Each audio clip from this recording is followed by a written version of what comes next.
aujourd'hui, on va aborder un thème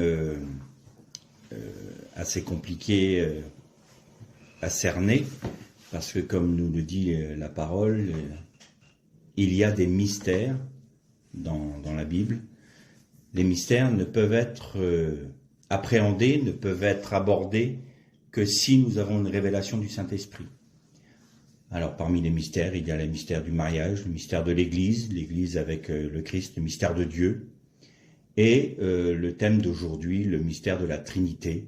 Alors j'avais en projet de vous apporter ce message dans les semaines qui venaient, mais il y a eu une demande particulière, donc on va le faire aujourd'hui, comme ça répondra à la demande de la personne qui me l'a émise, et puis comme ça on sera en espérant être le plus au clair possible sur ce thème.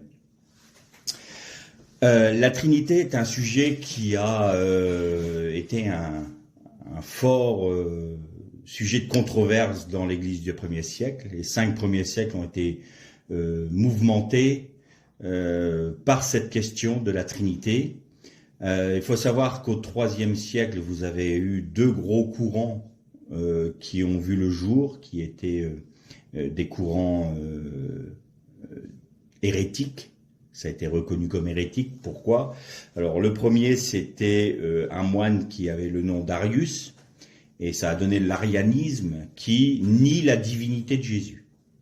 Donc l'arianisme, si vous voulez, grosso modo, c'est Christ est un être humain créé, il était un esprit créé, et il est, si vous voulez, le représentant de Dieu, mais en tant qu'homme. Vous retrouvez cette doctrine notamment chez les témoins de Jéhovah, qui ont fait la doctrine d'Arius, donc de l'arianisme.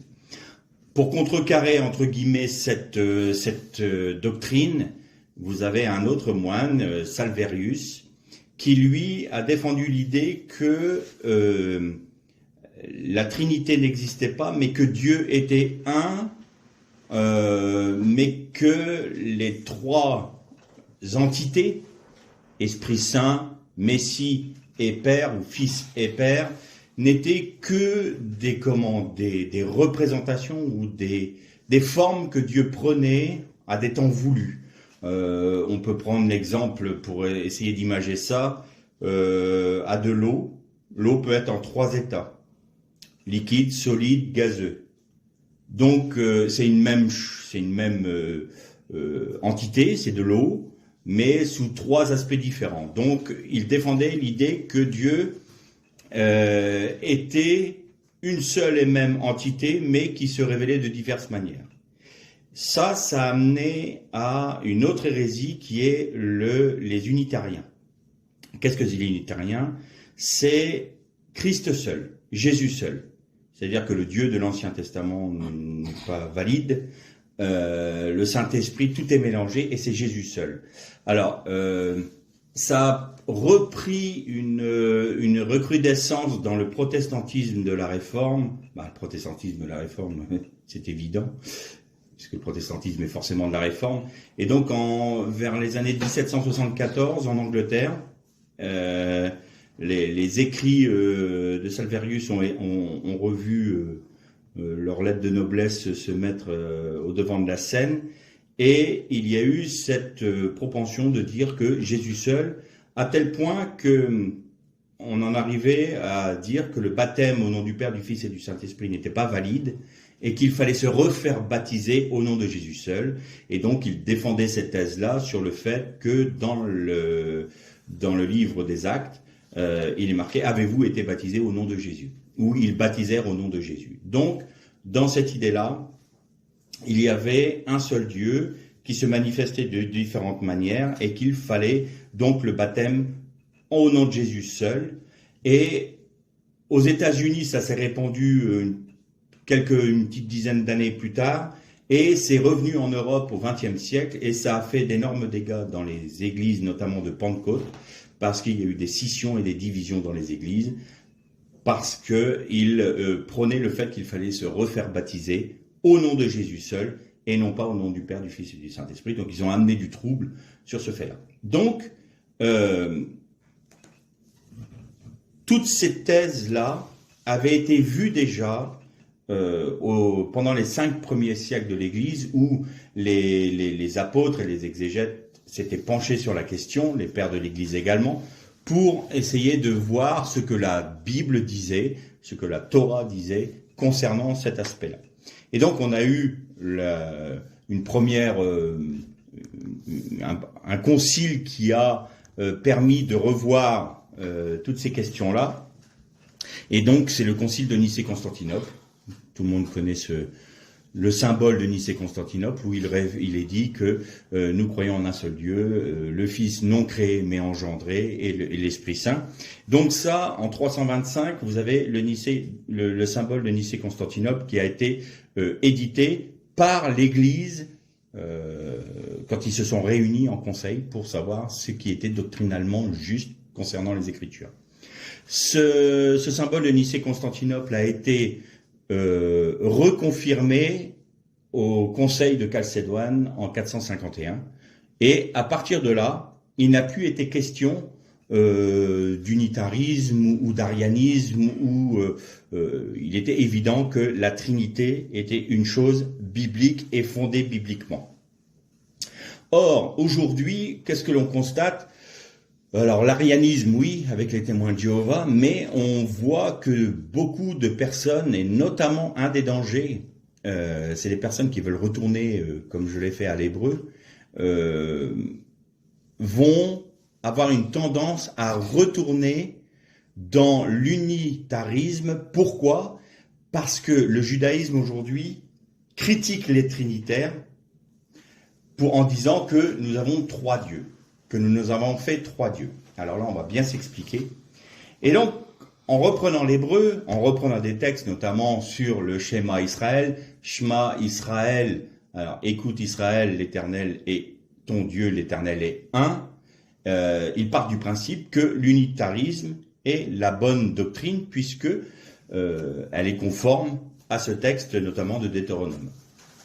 Donc nous allons reprendre tous ces points-là pour voir clairement ce qu'est, qui est Dieu, en d'autres termes. Et donc, le problème de ces personnes-là, le problème de ces recrudescences-là, de ces hérésies, viennent du fait que l'histoire a été oubliée. Ils n'ont pas étudié l'histoire de l'Église. Et donc, ils n'ont pas repris les conclusions que nos frères de l'époque, à Nicée et à Chalcédoine, avaient émises. Donc, pourquoi ? Parce que ils avaient étudié la Bible et ils avaient donné les textes bien précis pour édifier et pour, étayer leur doctrine. Forcément, celui qui ignore l'histoire est condamné à la répéter. Donc là, il y a une recrudescence de tous ces mouvements-là qui revoient le jour. Et je voyais notamment dernièrement quelqu'un qui avait pris contact avec moi et qui voulait, entre guillemets, me faire rentrer dans cette doctrine-là. Je voyais des personnes qui répondaient dans des commentaires en disant où est-ce que je peux trouver des unitariens, je veux me faire baptiser parce que voilà, moi j'ai été baptisé au nom du Père, du Fils et du Saint-Esprit, c'est pas biblique. Bon. Alors, la Trinité, c'est quelque chose de compliqué. Comment 3 personnes peuvent être une ? Et ça a toujours été un débat, même moi, ça a été pendant des années, ça a été compliqué pour moi. Alors on a cette tendance à aller vers l'unitarisme. Bah oui, Dieu qui peut être à la fois Fils, à la fois Saint-Esprit, à la fois le Père. Bah oui, donc Jésus est le Saint-Esprit, mais il est aussi le Père. Donc on peut faire toute cet amalgame-là. Et en fait, on est un peu troublé parce que il y a un seul passage qui est très important et que les unitariens ont du mal à expliquer, qui est le fameux passage de Matthieu. On va le lire ensemble si vous voulez. Donc dans Matthieu chapitre 3, et on va lire à partir du verset 16. Matthieu 3, verset 16. Dès qu'il fut baptisé, Jésus sortit de l'eau, alors le ciel s'ouvrit pour lui. Et il vit l'Esprit de Dieu descendre comme une colombe et venir sur lui. Au même instant, une voix fit entendre du ciel ces paroles. Celui-ci est mon fils bien-aimé, en qui j'ai mis toute mon affection ou qui a toute mon approbation. Là, nous avons la Trinité qui est parfaitement représentée à un même instant. Donc, si c'est Jésus seul, à ce moment-là où Jésus sortait des eaux du baptême, il ne pouvait ni être le Fils, le Père et le Saint-Esprit. Puisque le Messie, le Fils, est sorti de l'eau, l'Esprit Saint, ou Ruach en hébreu, est descendu sur lui sous la forme corporelle d'une colombe, et pendant que la colombe se posait sur lui, une voix du ciel se disait « Celui-ci est mon Fils, en qui j'ai mis toute mon approbation ». Donc là, on a typiquement une représentation où, du moins dans un même instant, à un même moment donné, il y a les trois personnes de la Trinité qui se sont manifestées. Alors, ça met totalement en défaut l'arianisme, qui dit que Jésus n'est pas divin, puisque Dieu lui-même dit « Celui-ci est mon fils ». S'il est le fils, il est engendré. S'il est engendré, il est de la même nature. Donc de dire que Jésus est une créature qui n'a pas de divinité, s'il n'est pas d'ordre divin, de nature divine, voilà, là on a la preuve que non. Mais en même temps, ça bat en brèche l'unitarisme, où il est dit que Jésus seul, parce que Jésus est Père, Jésus est Saint-Esprit, Jésus est le Messie. Alors maintenant, il va falloir que l'on revienne un peu au texte que les Hébreux ont, les enseignements judaïques de l'époque du Second Temple. Pourquoi je dis ça? Il faut savoir que depuis la révolte de 132, sous Hadrien, le judaïsme a énormément changé. Premièrement, on est dans un judaïsme rabbinique. Et le judaïsme rabbinique a évolué parce que pendant cette révolte-là, il y avait le fameux Bar Kourba, qui se disait lui-même Messie, et qui a amené donc le peuple juif à se rebeller contre Rome, et ça a amené les Juifs dans une telle désolation où non seulement le temple avait été détruit déjà, mais Jérusalem a été rebaptisée, El Capitolina, et même le pays d'Israël a été rebaptisé Palestina par Hadrien. Et les Juifs avaient interdiction de rentrer dans Jérusalem. Alors ils se sont dit, attendez, depuis la révolte de 66, qui a fait la destruction du deuxième temple, plus la révolte de 132 à 135, qui nous a interdit de retourner à Jérusalem, tout ça à cause de Messie. Du coup, la notion de Messie a énormément perdu de valeur dans le judaïsme contemporain. Et le judaïsme contemporain est resté sur une base, lui aussi, comme le christianisme, hellénistique. C'est-à-dire qu'ils ont collé aussi à une certaine forme de philosophie grecque pour pouvoir se perdurer dans la diaspora. Et donc, ça n'a rien à voir avec le judaïsme de l'époque de Jésus. Ce qui est intéressant de noter, c'est qu'à un moment, Jésus dit à Philippe, il fait ce reproche, mais ça fait si longtemps que je suis avec toi, Philippe, et tu ne m'as pas connu. Philippe venait de lui dire, montre-nous le Père, cela nous suffit. Évidemment, pour un juif, montrer le Père, montrer Dieu, c'est suffisant. Shema Israël, Adonai Eloheinu, Adonai Echad, c'est-à-dire écoute Israël, l'Éternel ton Dieu, et l'Éternel est ton Dieu, l'Éternel est un. Donc montre-nous le Père, ça nous suffit. Et Jésus dit, mais ça fait si longtemps que je suis avec toi, et tu ne m'as pas connu. Celui qui m'a vu, celui qui m'a connu, a connu le Père. Ça n'a pas surpris Philippe. Ça n'a pas surpris les disciples. Parce que déjà à l'époque du judaïsme du temple, il y avait une notion très intéressante de la pensée de Dieu et qui a été retrouvée au XIIIe siècle par la Kabbale. Il faut savoir qu'au XIIIe siècle, un nouveau mouvement est né dans le judaïsme qui s'appelle la Kabbale. Alors certes, la Kabbale a eu des déviances, comme beaucoup de mouvements, et puis même une déviance plus importante dans l'occultisme, mais qui a été récupérée par des personnes qui n'étaient non juives et qui l'ont remis à leur sauce et qui ont fait une doctrine diabolique, si vous voulez. Donc là, ça n'a rien à voir avec la Kabbale juive, c'est-à-dire la Kabbale, qu'est-ce que c'est la Kabbale juive? C'est l'étude du sod, c'est-à-dire du secret, c'est-à-dire aller rechercher la pensée de Dieu dans les Écritures. Donc c'est la mystique juive. Le livre par excellence de la Kabbale, c'est le Zohar. Et dans le Zohar, il y a une question qui dit en gros cela. Comment 3 personnes peuvent-elles faire un? Et la réponse est, au temps de la fin, cette question sera tranchée par le Messie. Voilà. Voilà ce que dit le Zohar, en substance. Donc, cette doctrine vient de quoi? Vient du fait que le Zohar, en reprenant des études de l'époque du Deuxième Temple, c'est-à-dire du judaïsme du Deuxième Temple, il leur est apparu évident que Dieu avait 3 partsoufim. Partsoufim en hébreu, ce sont des faces, des visages, des faces. Partsouf, c'est une face. Et donc ils disent, mais il est évident, quand on prend les textes, Dieu est formé de 3 partsoufim.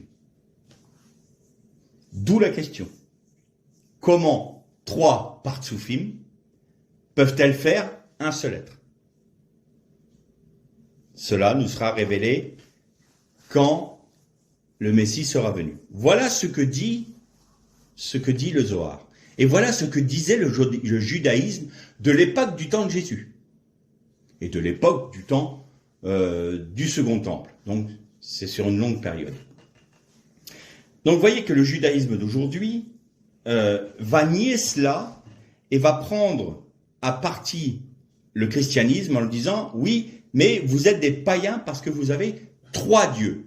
Force est de constater que certains cantiques que nous avons chantés, que nous connaissons dans le protestantisme et dans le monde chrétien, sont un peu ambigus sur ce point-là.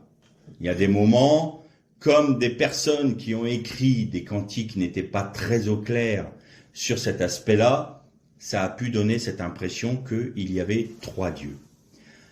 Mais pourquoi les Juifs d'aujourd'hui réagissent comme ça? Pour une simple et bonne raison.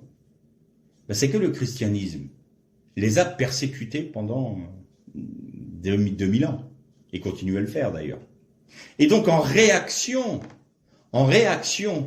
à ce christianisme qui défend, qui prône la Trinité, les Juifs ont dit non, nous, notre Dieu, il est unique.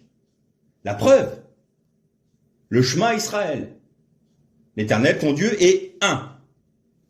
Très bien. Donc là, on va rester sur ce plan-là. Maintenant, on va creuser un peu plus profond. Reprenons la Bible. Premier chapitre, premier verset de la Genèse. Au commencement, Dieu créa les cieux et la terre. Bereshit bara Elohim Elohim et Hashamayim vet haaretz. Ça veut dire quoi? Ça veut dire, au commencement, littéralement, les dieux créa les cieux et la terre.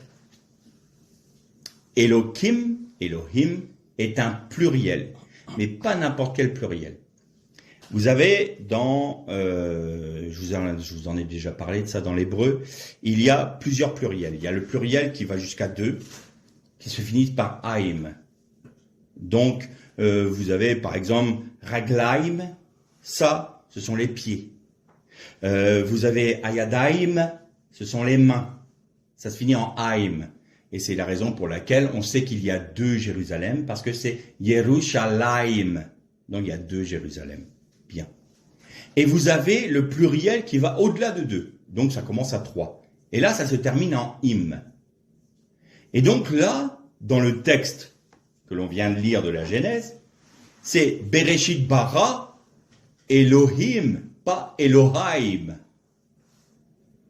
Donc, plus de 2. Plus de 2. Et ce qui est étonnant, c'est que c'est un sujet pluriel qui conjugue un verbe au singulier. Les dieux créa. Et on retrouve la même chose quand il est dit « Faisons l'homme à notre image » et les dieux créa, l'homme, femme et femelle, il, au pluriel, les créa, au singulier. Vous retrouvez exactement cette même tournure-là. Ça n'a aucun sens grammaticalement. Aucun sens.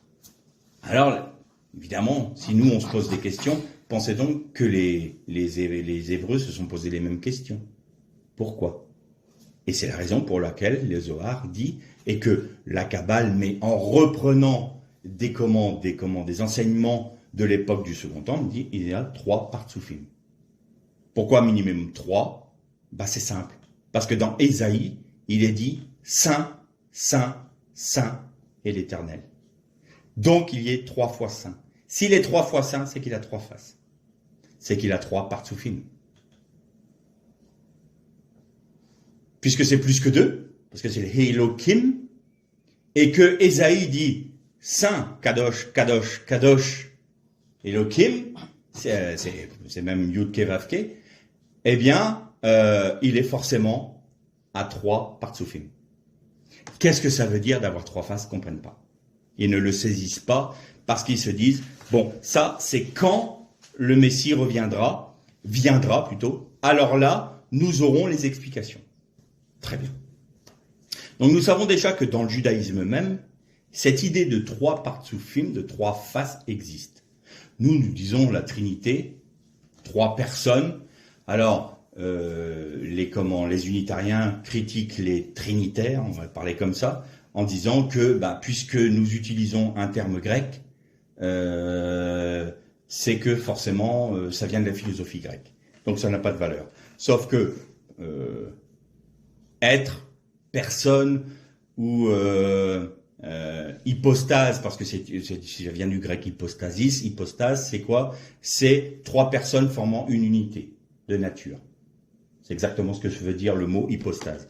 Donc vous prenez un terme grec, donc c'est du grec. Sauf que en hébreu c'est partsoufim.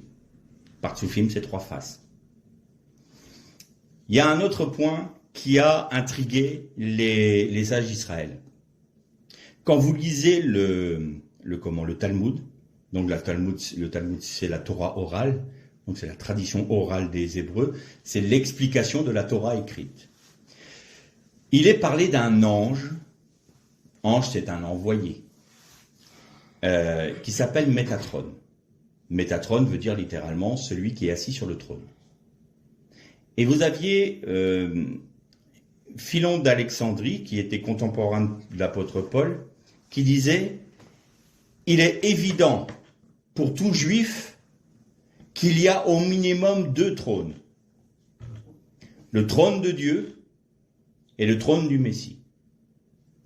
Mais cette réalité est tellement complexe qu'il est très difficile pour des êtres limités comme nous de la saisir. » Voilà ce que disait Philon d'Alexandrie. Sur d'autres points, il n'a pas été très clair parce que c'est à cause de lui aussi qu'une grande partie du judaïsme et que le christianisme s'est tourné vers la philosophie grecque. Bon, ça c'est un autre débat. Quoi qu'il en soit, à ce moment-là, pour lui, à l'époque même de Paul, il était évident qu'il y avait déjà au moins 2 trônes. Celui du Messie et celui de Dieu. Très bien. Avant le commencement, pour les Juifs, il est évident qu'il y avait plusieurs réalités qui étaient de toute éternité. C'était Dieu, bien évidemment, la Torah, puisque l'épître de Paul, l'évangile de Jean nous le dit, avant toute chose, avant le commencement, était la parole était avec Dieu, la parole était Dieu. Et vous allez voir que c'est important parce qu'on peut traduire aussi d'une autre façon, c'est ça la magie de l'hébreu, j'ai envie de dire.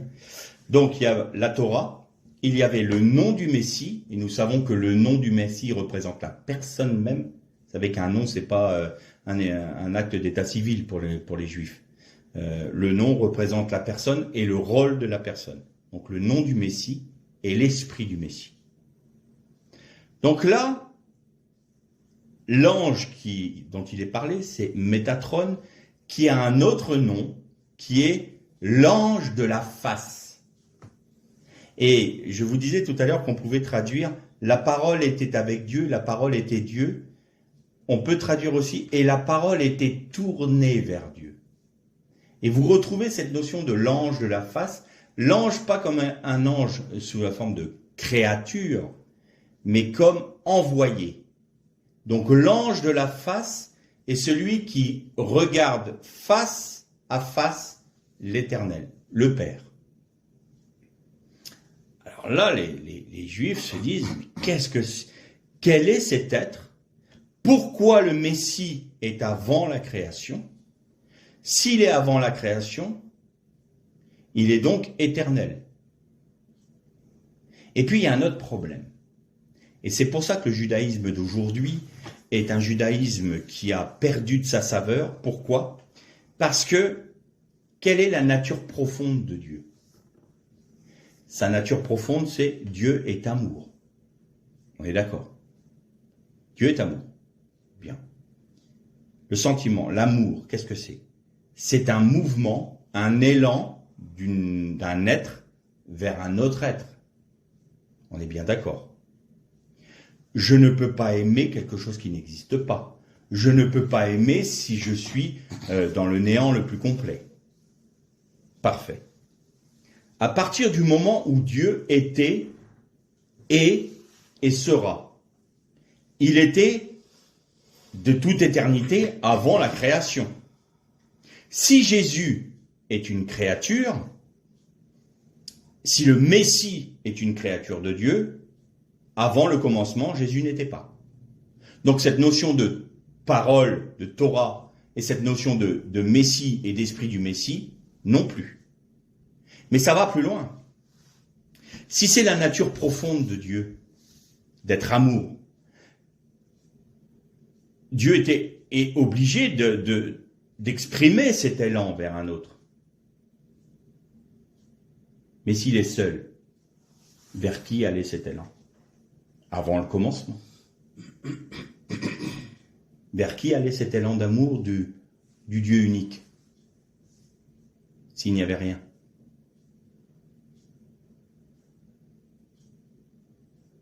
Donc, conclusion. L'amour de Dieu se manifestait envers le Messie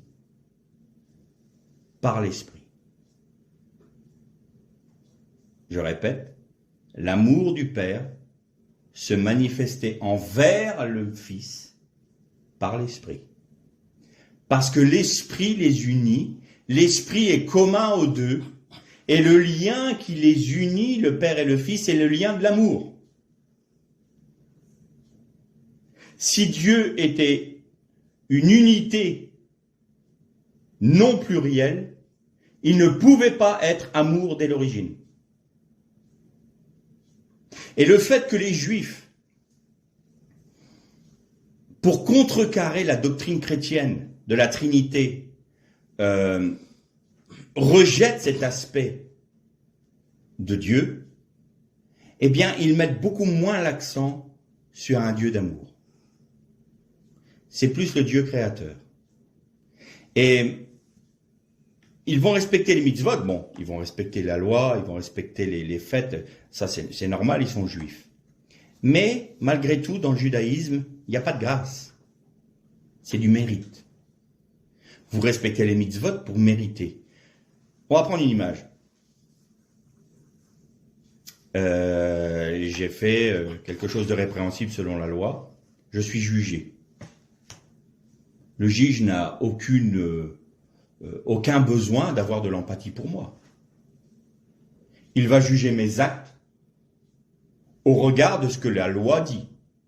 Et il va porter un jugement sur mes actes en fonction de ce que la loi lui commande. Voilà. Il n'y a pas d'empathie.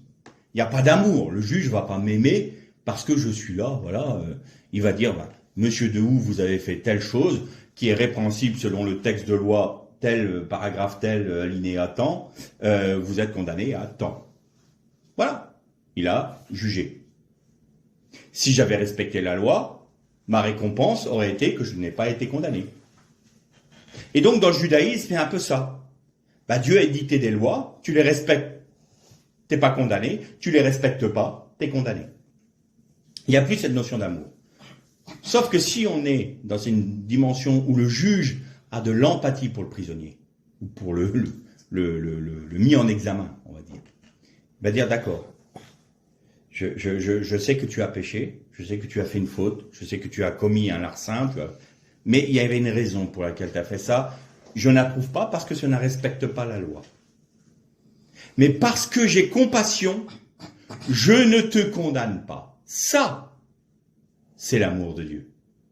Et si Dieu est unique, si Dieu est indivisible, j'ai envie de dire, et une seule personne, il n'est pas amour par essence parce que avant que la créature ne soit, il ne pouvait aimer personne.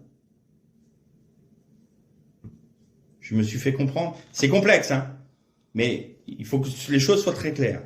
Donc, parce qu'il aimait amour, son élan allait forcément vers quelque chose d'autre.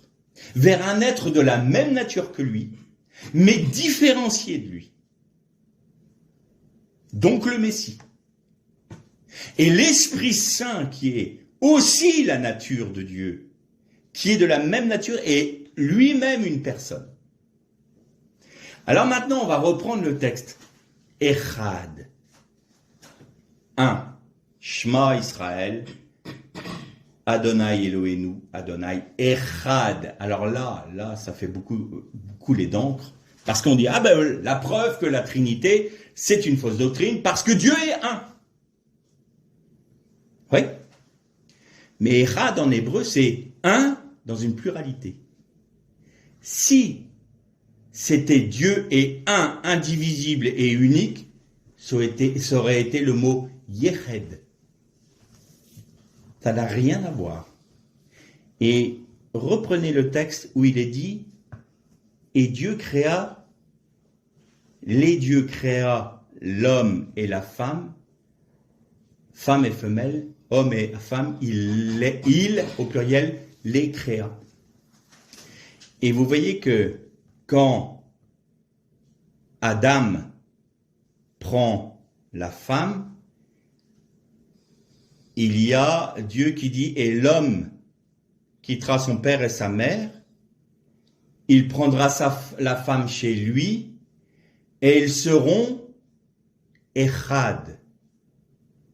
Et là, nous touchons le mystère du mariage, tout en touchant le mystère de Dieu dans la Trinité. L'homme et la femme, quand ils se marient, moi je me suis marié, ça fait 32 ans, je me suis pas, confondu avec ma femme, assimilé pour faire une seule personne. J'ai gardé ma personnalité. Je suis toujours le même. Mon épouse ne s'est pas fondue en moi, elle est restée sa personne. Mais nous faisons qu'un seul individu. Nous sommes un aux yeux de Dieu. Nous sommes uniques. Bien qu'en étant deux, nous sommes uniques de la même nature, et parce que nous sommes uniques de la même nature, nous pouvons porter du fruit, et ce fruit, c'est les enfants. Nous sommes Echad, pas Yeched. Yeched, c'est une unité indivisible en hébreu. Donc, il n'y a aucune, contradiction dans le texte quand il est dit que Dieu est Echad. Echad, selon le Père, le Fils et le Saint-Esprit. Et il est très intéressant de noter que cette notion de Trinité est vraiment présente dans le judaïsme. Le Père, comment on on pourrait, entre guillemets, le déterminer. C'est notre bien-aimé qui est parti à Pâques dernier, David Ménaché, notre rabbin que j'aimais tellement, qui disait, vous savez, il y a 4 mondes, il y a 5 mondes en tout. On peut étudier 4 mondes dans la Kabbale, mais pas le 5e. Parce que le 5e, c'est le Ein Sof. Ein Sof, qu'est-ce que c'est? C'est le sans limite, sans fin. Sof, c'est la fin. Quand je vous dis qu'il y a des lettres finales, on les appelle les lettres sophites. Eh bien, Sof, c'est la fin. Ein, c'est limite. Donc, qui n'a pas de limite, qui est sans fin. Et on ne peut pas étudier ça. On ne peut pas y accéder parce que c'est trop grand, ça remplit tout. L'univers ne peut pas l'englober. C'est Ein Sof. Ein Sof, c'est Dieu, c'est le Père. Ensuite, vous avez le Saint-Esprit. Le Saint-Esprit, c'est la Shrina. La Shrina, c'est l'Esprit de Dieu. Et ça, c'est juif. Hein. Et puis évidemment, le Fils, c'est le Mashiach. C'est une évidence. Et d'ailleurs, dans le judaïsme, il est évident qu'au temps de la fin, la Shrina s'incarnera dans un être qui révélera toute la pensée et les mystères de Dieu. Et cet être n'est autre que le Mashiach.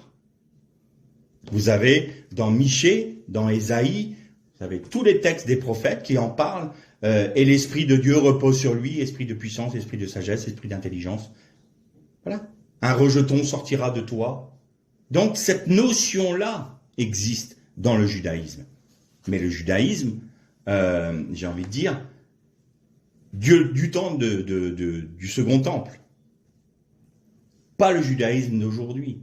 Si vous demandez à un rabbin aujourd'hui et que vous lui dites, selon la Kabbale, oh là là, non. Ça, c'est une pensée chrétienne. De dire qu'il y a 3 personnes, que Dieu est 3 personnes formant un seul, ça, c'est une pensée chrétienne, ça. Non, c'est pas notre religion. Pour nous, Dieu est un. Et ils ont raison. Dieu est un. Mais Dieu n'est pas unique. Dieu est un. Echad, pas Yeched. Donc, vous voyez que ce mystère-là est extrêmement compliqué pour des êtres humains à le saisir parce que c'est une réalité qui dépasse notre capacité de compréhension. Et même là, quand on l'explique avec des mots humains. Alors évidemment, on le voit un peu plus avec l'idée du mariage. Mais là encore, c'est compliqué. On peut très bien se poser la question, mais Seigneur, je suis un avec ma femme. Mais en même temps, je peux très bien, moi, accepter Christ dans ma vie et pas mon épouse, ou vice-versa. Alors qu'en est-il dans le monde à venir? On est un ou on est individu, ou on est... Qu'est-ce que l'on est? Et c'est ça qui est très compliqué pour nous parce qu'on est très cartésien.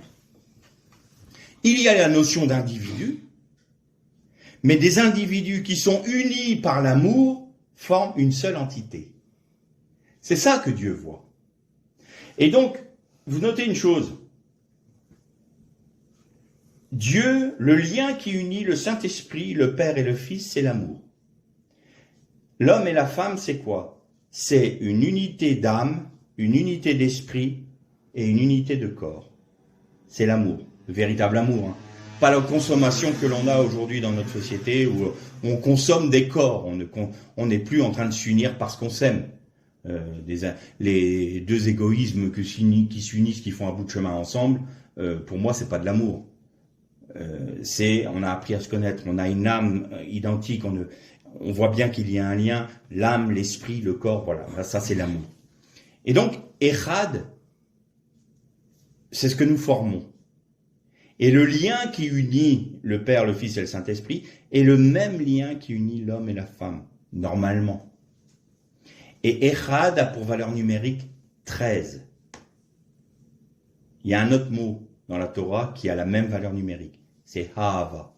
Et Ahava, c'est l'amour. Donc vous voyez bien que le lien de l'unité, de Echad, c'est de l'amour.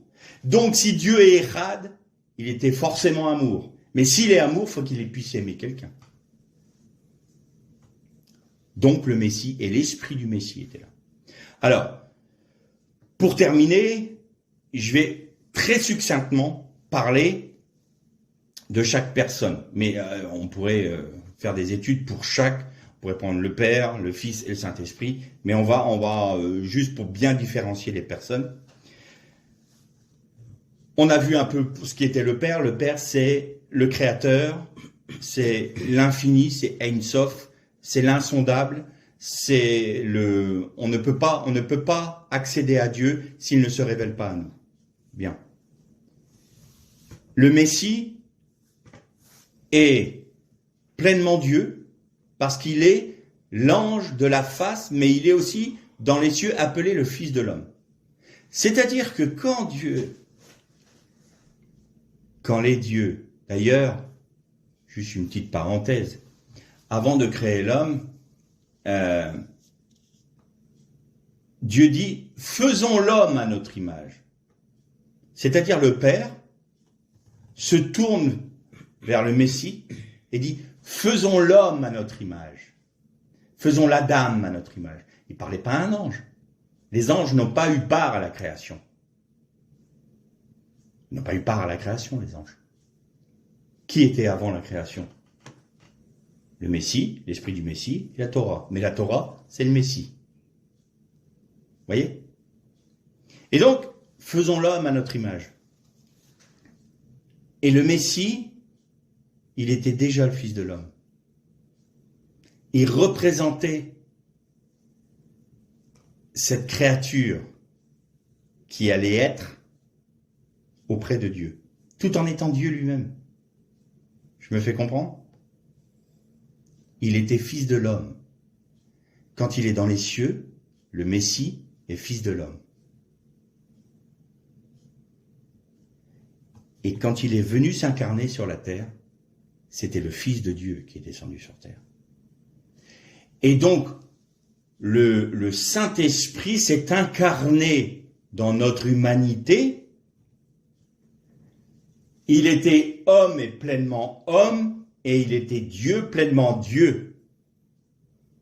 Et c'est là où les esprits cartésiens s'échauffent et comprennent pas. Alors il est 50-50? Non, c'est pas du 50-50. C'est pas un Normand. Peut-être ben oui, peut-être ben non, c'est pas ça. Il est 100% homme, 100% Dieu. Et il a l'esprit en lui, la plénitude de l'esprit était en lui. La plénitude, et ça c'est important. Le Messie est le seul à avoir eu la plénitude du Saint-Esprit.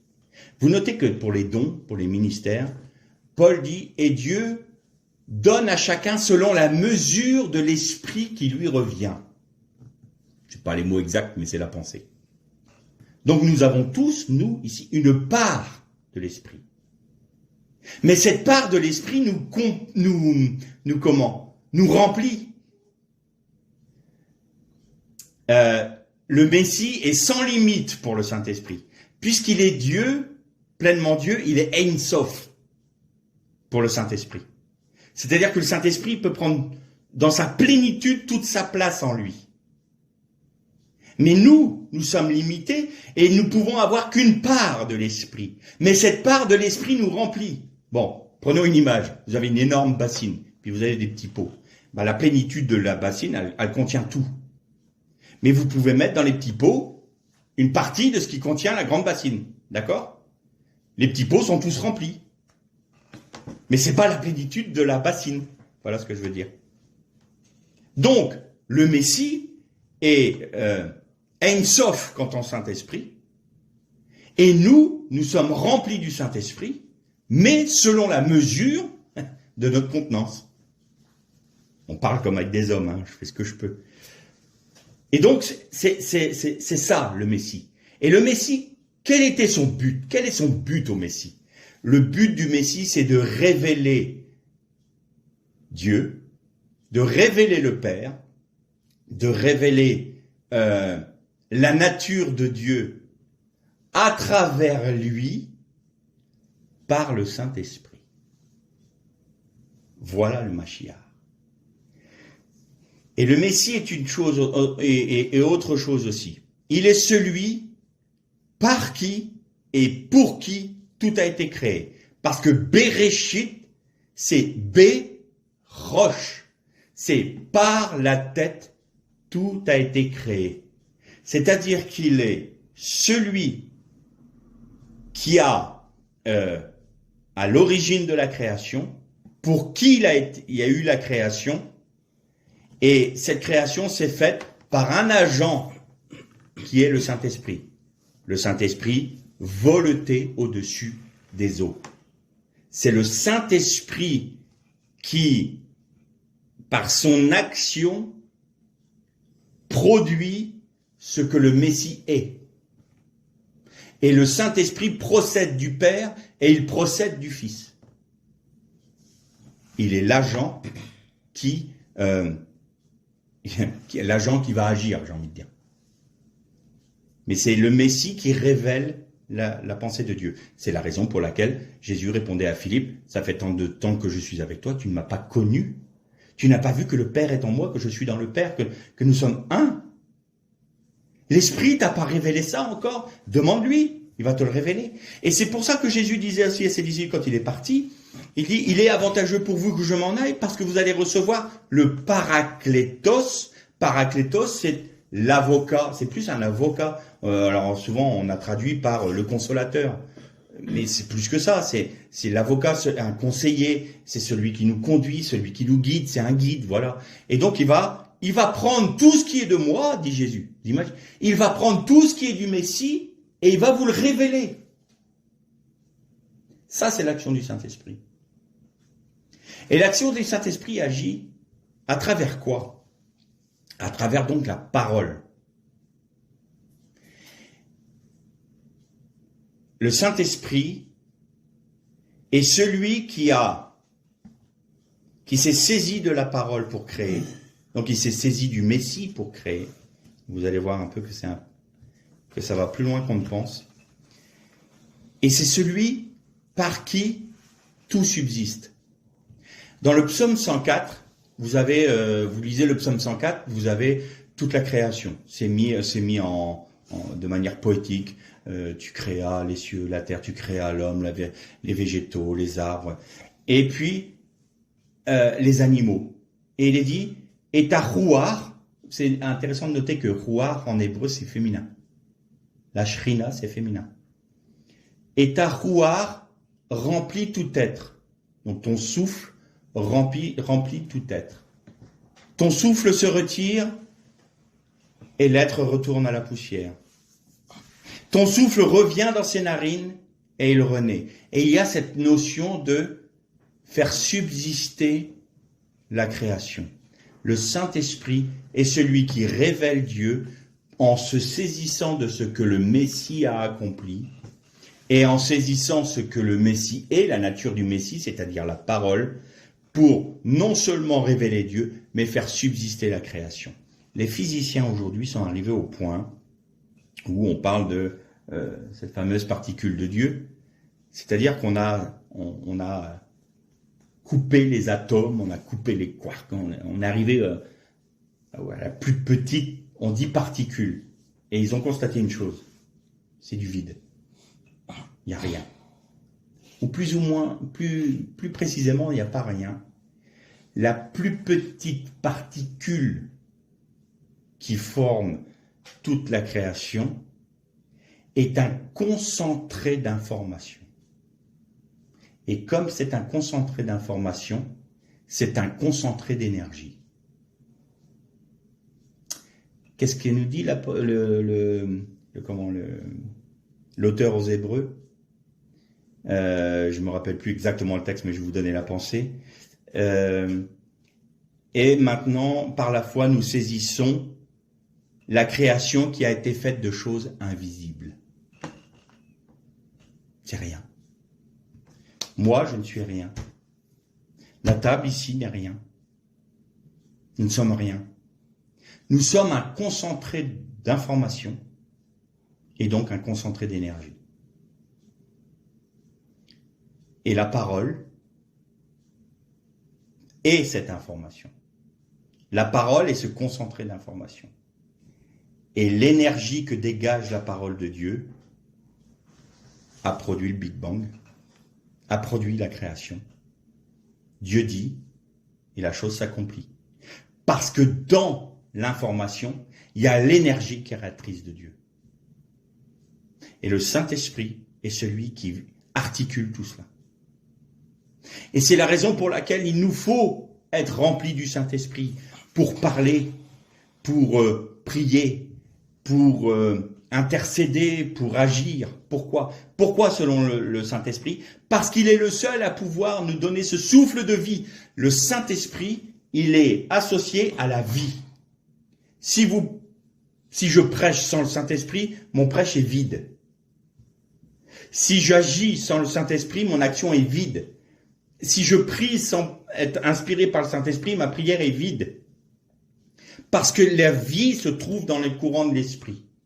L'Esprit va où il veut. Mais il saisit la parole et il la rend vivante. Il saisit le Messie et il le rend vivant en nous. Et en le rendant vivant en nous, nous avons la révélation du Père. Ein Sof. Voilà schématiser la Trinité. Donc, je répète, on prend des mots humains, on essaye de saisir cette réalité, ce mystère très profond qu'est la nature même de Dieu. Mais en résumé, les unitariens font une grave erreur parce qu'ils confondent deux mots, Echad et Yeched, c'est pas la même chose. Et les ariens aussi font une très grave faute parce qu'ils disent que Jésus n'est qu'une créature de Dieu, ça lui enlève toute sa divinité. Et donc, si cela était, Dieu ne pouvait pas donner un élan d'amour vers un autre être s'il était unique. Par contre, la Trinité répond à tous ces problèmes-là, à toutes ces problématiques-là, et nous voyons que les partsoufim que les Hébreux voient, le 3 fois saint dont nous parlent les prophètes, et le Père qui parle des cieux, la colombe qui va sur le Messie, nous parle bien d'une seule réalité, qui est Dieu, mais une réalité en 3 personnes. Tout comme un couple forme une seule réalité, mais en 2 personnes. C'est un mystère, et la pensée de Dieu, et c'est là c'est merveilleux pour nous, c'est que il veut associer à cette union d'amour qui unit l'Esprit, le Père et le Fils, il veut associer sa créature qui est l'homme, qu'on appelle l'épouse. C'est pourquoi on va être l'épouse du Messie, on est l'épouse du Messie par l'Esprit Saint, et nous sommes donc amenés dans cette unité divine, et c'est la raison pour laquelle Dieu pourra vivre parmi les hommes dans le monde à venir, parce que nous serons un de la même nature. Jésus disait